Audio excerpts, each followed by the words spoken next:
my god, look at this who I'm meeting. Omar, no flights, and now he's here in Kazakhstan.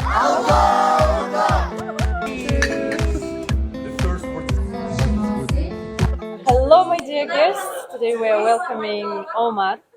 What is your opinion about Kazakhstan? It's what stands out are two things: the hospitality of the people and the nature. One of my favorite things to do in Kazakhstan so far has been to take long distance train journeys.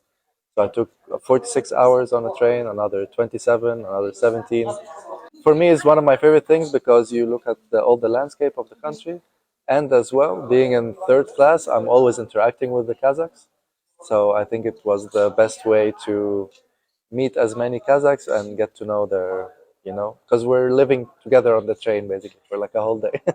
So it's nice to be that close to people and yeah, it gives you a real feel for the people.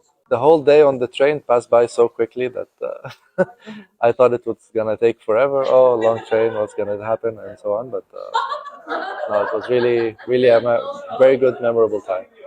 Thank you so much. And would you other people recommend to travel to Kazakhstan? Absolutely. I would first recommend people to erase the Borat image from their heads True. and then come with zero expectations, and then, yeah, because you would be